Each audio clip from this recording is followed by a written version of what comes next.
The Mississippi has continued to be a subject of discussion among several scientists as shocking happenings have continued to be linked to it. For the first time in several years, a continuous increase in the river's water level has been recorded, with the cause of the increased levels believed to be caused by both climatic change and human activities. When record rains mixed with spring snowmelt in the lower region of the Mississippi River Basin around April 2011, a large amount of the river water moved southward, forcing the authorities to make difficult choices. This choice included drilling holes in a levee along the river system by the United States Army Corps of Engineers to save the city of Cairo from destruction at the detriment of more than 100,000 acres of farmland. An immediate evacuation was carried out in the Memphis region, where floodwaters gathered at the ever-busy Beale Street. Furthermore, officials opened 2 spillways in Louisiana to safeguarding the city of New Orleans and Baton Rouge against the flood while sacrificing farms and coastal oyster beds. The 2011 flooding crisis, according to the Corps, would ultimately gulp down $2.8 billion in damages, and it remains one of the most recent examples of how the raging Mississippi has pummeled surrounding communities. Unusual floods were also recorded around the winters of 2015 and 2016, affecting the states of Illinois, Arkansas, and Missouri. While it is normal for snowmelt to swell the Mississippi every spring, the river surprisingly reached flood stage in Memphis a month earlier than usual around 2018 due to heavy rains recorded in February. Recent studies have further pointed out that the possibility of a much larger and more destructive flood from the Mississippi due to continuous human efforts to control the mighty river.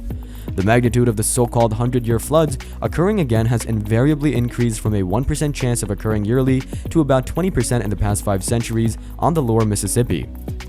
The increase in the possibilities of occurrence have been in the last 150 years when human engineering activities on the river have been most intense.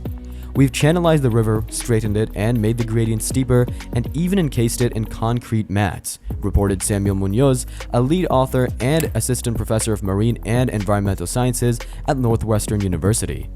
The aftermath is relatively straightforward, said Munoz, with the Mississippi having little to no leeway to meander and very little floodplain to spread over. Its waters are ultimately corralled into very narrow chutes, resulting in peak often flows higher than they usually used to be. Munoz with his colleagues further attributed 75% of the increase in 100-year flood magnitude to river engineering, with the remaining 25% attributed to climate changes. The study was, however, unable to factor in the influence of anthropogenic climate change effects, thereby leaving open the question of how much rising flood levels are caused by engineering and how much by a warming climate. Left to its own devices, the Mississippi follows a somewhat twisted and impermanent path.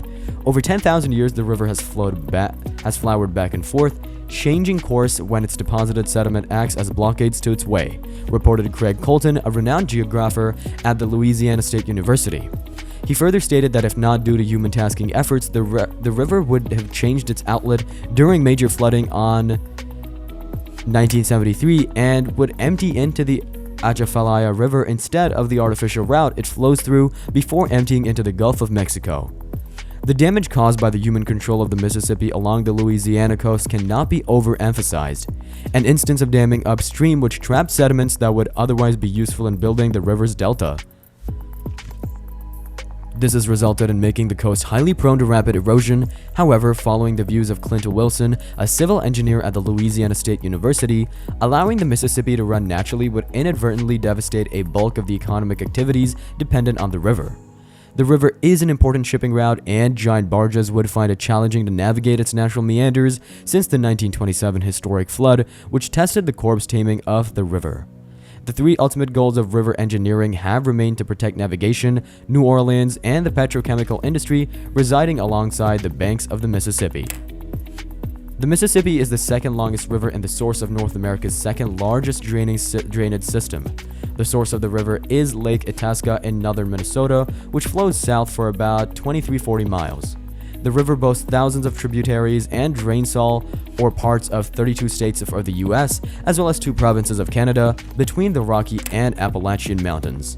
If you've reached this far, like this video, subscribe to our channel, and press the notification bell so you may not miss on any future updates. See you in another video. Until then, take care and tell us your views in the comment section.